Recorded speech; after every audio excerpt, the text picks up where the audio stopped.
पढ़ेगा इंडिया तभी तो बढ़ेगा इंडिया। जब पढ़ेगा ही नहीं इंडिया तो कहाँ से बढ़ेगा इंडिया। तो हेलो दोस्तों, मेरा नाम है हेमंत। मैं department of chemistry Delhi university का स्टूडेंट हूँ।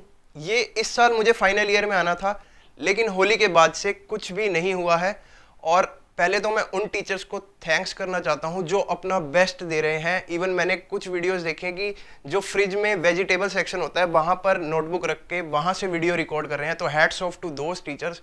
और वो बच्चे जो मजाक बना देते हैं किसी भी ऑनलाइन क्लास का, तो उनके लिए थोड़ा सा ग्रो अप कर जाओ यार अब। लेकिन अब बात क्या है, बहुत सारे एमिनेंट साइंटिस्ट प्रोफेसर्स इसके खिलाफ हैं। मेरी भी कल मीटिंग थी, तो कोई भी प्रोफेसर ऑनलाइन टीचिंग के हक में नहीं है। अगर मैं कुछ सब्जेक्ट्स की बात करूं, एक अगर कॉमन गाइडलाइन जो है गवर्नमेंट सबके लिए ले रही है, स्कूल और कॉलेज को एक ही पैमाने पर रख रही है। और इवन कॉलेजेस पर अगर आप सोच रहे हो कि हर स्टूडेंट एक बराबर है, तो आपको मैं एग्जांपल देता हूं। अगर कोई डॉक्टर है, केमिस्ट्री का स्टूडेंट है, फिजिक्स का स्टूडेंट है, या मैकेनिकल इंजीनियरिंग और ऐसे सब्जेक्ट जहां पर प्रैक्टिकल के बिना कुछ हो ही नहीं सकता। अगर मैं आपको अपना शेड्यूल बताऊं रोज का, तो मेरा 4.5 घंटे का लैब रोज होता है। लैब रोज 4.5 घंटे का। लेकिन ऑनलाइन क्लासेस हो गई। पहली बात तो ऑनलाइन क्लासेस पर भी मैं समझता हूं कि मॉलिक्यूल्स को समझाना, 3D डायग्राम्स को समझाना बहुत ज्यादा डिफिकल्ट है।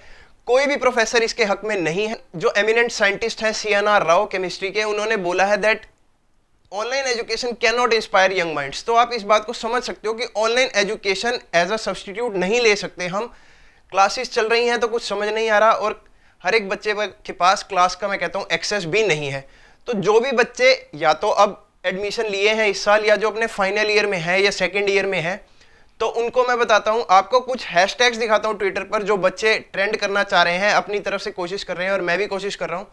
तो रीओपन कॉलेज हैशटैग, ये रीओपन कॉलेज है। मैं आपको दिखाता हूं, इतने सारे ट्वीट्स ऊपर आप देख सकते होंगे, कितने सारे ट्वीट्स हैं बच्चों के। तो आप भी अगर ऐसा ही कुछ सिमिलर आइडिया रखते हैं या कुछ सोचते हैं, तो आप ट्वीट कर सकते हैं सेम हैशटैग पर, और आप आगे टैग कर सकते हैं PM ऑफिस को और हमारे एजुकेशन मिनिस्टर रमेश पोखरियाल जी को। तो ये सब चीजें आप कर सकते हो अपने पार्ट पर। मैं अपना पार्ट कर रहा हूं। तो एक वीडियो में इस पर पहले भी बना चुका हूं। एक तो बच्चे क्या कर रहे हैं, वीडियो से गुमराह हो रहे हैं कि अब खुल जाएंगे, 1 सितंबर को खुल जाएंगे। एक ही चैनल का नाम मैं लेना नहीं चाहता, लेकिन उसने डाली थी 3 दिन पहले कि दिसंबर में खुलेंगे, फिर डाली कि इस साल खुलेंगे ही नहीं, और अब बोल रहा है 1 सितंबर को खुलेंगे। तो ऐसी अभी तो कोई गाइडलाइन जो है हमारे को पता नहीं है, क्योंकि गवर्नमेंट ने ऐसी कोई गाइडलाइन लॉन्च नहीं की है। लेकिन आप जो है गवर्नमेंट के सामने अपने आइडियाज रख सकते हो। ट्विटर पर थोड़ा सा एक्टिव रहो। मैं ये कहना चाहता हूं आपसे, आपके पास भी अगर कोई आइडिया है, जैसे मैंने पहले डाला है कि अगर मैं डिस्ट्रिक्ट एडमिनिस्ट्रेशन लेवल पर बात करूं, तो सब्जी मंडी होती है, कम से कम 500 बंदे घूम रहे हैं वहां पर, और सब्जी मंडी के लोगों का माइंडसेट और एक स्टूडेंट का माइंडसेट जो कॉलेज या यूनिवर्सिटी में पढ़ रहा है, बहुत ज्यादा डिफरेंस होता है। एक सिंसेरिटी होती है क्लास में। तो मेरा कहना यही है कि सोशल डिस्टेंसिंग के जो नॉर्म्स हैं, अब हम केमिस्ट्री डिपार्टमेंट में इतना अल्कोहल यूज करते हैं हम हर एक्सपेरिमेंट में, तो सैनिटाइजर भी हमें इजीली एसेसिबल करवाया जा सकता है। हम सैनिटाइजर बना सकते हैं। ये सब चीजें कॉमन चीजें हैं। और गाइडलाइंस फ्रेम कैसे की जा रही हैं, स्कूल भी एक जगह पर और कॉलेज को भी एक जगह पर रखा जा रहा है। स्कूल एक टोटली डिफरेंट एजुकेशनल इंस्टीट्यूशन है।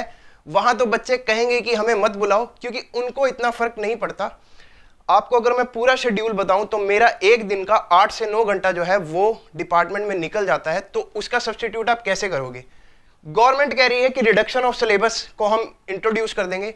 रिडक्शन करोगे तो पढ़ाई का नुकसान भी तो हमारा होगा। हमारे पास पूरी जिंदगी का थप्पा लग जाएगा कि ये जो बैच है ये कोरोना का है, इनको या तो एक्सपेरिमेंट्स कम करने आते हैं, या इनकी थ्योरेटिकल नॉलेज पर भी हमारे ऊपर सवाल उठ जाएंगे कि इनको थोड़ी सी कम नॉलेज है।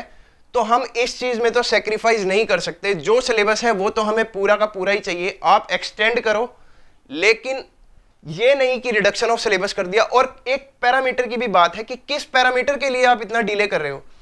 आप क्लैरिटी दो कि हम वैक्सीन का इंतजार कर रहे हैं, जब वैक्सीन आएगी तो हम आपका तब खोलेंगे। तो बच्चों का कम से कम माइंडसेट तो क्लियर करो।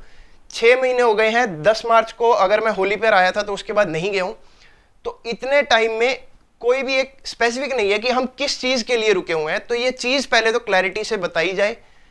और मेरा मानना यही है कि अगर सब कुछ खुला है, जिम, स्विमिंग पूल, बच्चे फूड जॉइंट्स पर खा रहे हैं, अगर मैं घर पर हूं तो गवर्नमेंट ये एक्सपेक्ट कर रही है कि उसको कोरोना नहीं होगा, लेकिन मैं जिम जा रहा हूं, बच्चे फूड जॉइंट्स पर खाना खा रहे हैं, सड़क पर रेडियां लग रही हैं, वहां पर गोलगप्पे खाए जा रहे हैं। तो अगर ये चीज़ डिस्ट्रिक्ट एडमिनिस्ट्रेशन को नहीं दिखती और सिर्फ एजुकेशन की आड़ में जो है इसको डिले किया जा रहा है, तो बहुत बड़ा नुकसान है और एक पैमाना स्कूल और कॉलेजेस एंड यूनिवर्सिटीज़ के लिए नहीं रख सकते। अब पेरेंट्स की बात आ गई कि पेरेंट्स अलाउ नहीं कर रहे, तो मुझे आज तक ये नहीं समझ आया, जो सर्वे होते हैं आज तक मेरे पेरेंट्स से कोई सर्वे क्यों नहीं लिया गया? कौन से वो बच्चे हैं जिनसे सर्वे ले लिया जाता है कि आप आना चाहते हो या नहीं? अब नीट यूजी वाले कह रहे हैं कि पोस्टपोन करो, पोस्टपोन करो, क्योंकि 15 लाख बच्चा जब आईआईटी का पेपर देता है तो सीट सिर्फ 10,000 होती हैं, उनका एडमिशन जो है वो फाइनलाइज नहीं होता। कि 2000 बच्चों की भीड़ लेकर ये जो है प्रोटेस्ट कर रहे हैं कि एग्जाम नहीं होने चाहिए, तो ये क्या सच में कोरोना का डर है या एग्जाम का डर है? ये भी बात बहुत ज़्यादा इंपॉर्टेंट है। तो इतनी सारी भीड़ में मास्क लगाकर अगर आप ये प्रोटेस्ट कर रहे हो कि एग्जाम नहीं होने चाहिए, तो क्लास में तो फिर भी सिंसियरिटी होती है, इस बात को समझ। हम अगर डिपार्टमेंट में आए हैं तो रैंक निकाला है, बहुत मेहनत से आए हैं और इसीलिए आए हैं ताकि दिल्ली में कुछ सीखे। रहने की कॉस्ट पड़ती है, पहले 3 महीने 30,000 रुपये का घाटा खाया है, फ्री फंड का रेंट दिया है जहां पर भी रहते हैं। मेरा पर्सनल बता रहा हूं मैं, 10-10 हज़ार रुपये मैंने रेंट दिया है 1 महीने का। तो इसीलिए आए थे दिल्ली ताकि एक्सपोजर मिले, एक सेंट्रल यूनिवर्सिटी में पढ़ सके, लेकिन कोई ऐसा फायदा नहीं दिखता जब क्लासेस आपको ऑनलाइन करानी है। एंड इवन टीचर्स के चेहरे पर मैं देख सकता था कि कितना वो हमें मिस कर रहे हैं। तो जो भी बच्चे, या अपनी तरफ से तुम ट्राई कर सकते हो, ट्विटर पर जाओ, ट्वीट करो, आप अपनी तरफ से बेस्ट दो। अगर आप इस आइडिया से सहमत हो तो जब सब कुछ खुला हुआ है, पेरेंट्स जॉब पर जा रहे हैं, वहां पर भी तो 1000 लोगों से मिलते होंगे पेरेंट्स, वही आकर हमसे मिलते हैं।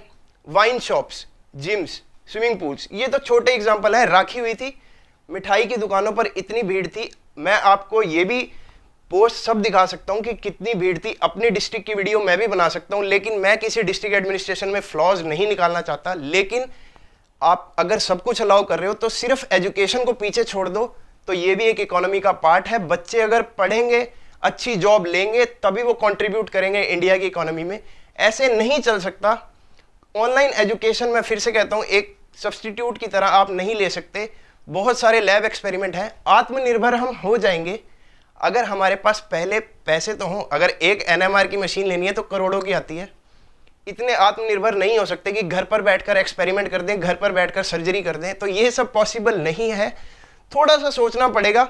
और मैं इस चीज़ के अभी भी बोल रहा हूँ कि मैं सख्त खिलाफ हूँ कि जो सिलेबस है वो रिड्यूस कर देंगे। क्यों कर देंगे सिलेबस रिड्यूस? हम नहीं चाहते कि सिलेबस रिड्यूस हो। जितना हमें पढ़ाया जाना है उतना हम पढ़कर ही जाएंगे।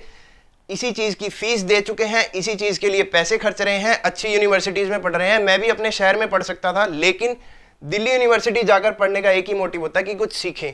एमबीए का बच्चा जो है वो जब तक इंटरेक्ट नहीं करेगा अपने कोलीग्स के साथ, कैसे वो पढ़ पाएगा, कैसे सीखेगा चीज़ों को जो इंडस्ट्री में चल रही हैं? तो ये सब चीज़ें सरकार को सोचनी चाहिए। और स्कूल और यूनिवर्सिटी आप कंपेयर नहीं कर सकते। स्कूल के बच्चों का 12th भी है चाहे वो, तो उनका आगे अभी एडमिशन नहीं हुआ है। जिनका हो चुका है उनको भी कॉलेज जाना है, और जो हमारे जैसे हैं इवन 23 साल के होने वाले हैं, लेकिन अभी एक तो जॉब्स भी ढूंढनी है, फाइनल ईयर पर पूरा असर पड़ेगा। और जब सेमेस्टर कॉन्ट्रैक्ट हो जाएगा, छोटा कर दिया जाएगा, उसमें हमें और प्रेशराइज किया जाएगा। अभी हम 8 घंटे अगर पढ़ रहे हैं तो हमें कम से कम 12-13 घंटे पढ़ने पड़ेंगे, कम से कम साइंस में। तो ये पॉसिबल नहीं हो पाएगा। तो मेरा यही मानना है कि बेस्ट से बेस्ट जो फैसिलिटीज़ हैं स्टूडेंट्स को, सोशल डिस्टेंसिंग करवाओ, और क्या कहते हैं, अपना सैनिटाइजेशन है, जैसा चल रहा है उसको और बेटर करो। स्टूडेंट्स के लिए फैसिलिटीज़ होनी चाहिए, और जो हमारा एजुकेशन है वो पीछे ना छूटे। इसके लिए आप ट्वीट ज़रूर करिए, और भी कोई नोटिफिकेशन आएगी, जैसे अगर कोई ऑफिशियल नोटिस आता है तो मैं उस पर बात ज़रूर करूँगा। और आज मेरी एक वीडियो ऐसे ही रह गई। एनटीए ने पब्लिक नोटिस निकाला है कि कैसे कैसे डिफरेंट एग्जाम्स वो कंडक्ट करवाएगी। जैसे डीयू एंट्रेंस टेस्ट है, यूजीसी नेट जो मैं देने वाला हूं इस बार, पर मुझे पूरा एश्योरेंस है कि मेरा क्लियर नहीं होगा, क्योंकि पढ़ाई नहीं हो पाई है। एक घर में आपको ऐसा माहौल नहीं मिलता कि आप पढ़ सको। तो आपसे यही बात मैं कहता हूं, आप ट्वीट करो, अपनी तरफ से जो ट्राई कर सकते हो करो। मैं अपना पार्ट निभा चुका हूं। तो मिलते हैं आपसे नेक्स्ट वीडियो में किसी और इंपॉर्टेंट इन्फॉर्मेशन के साथ।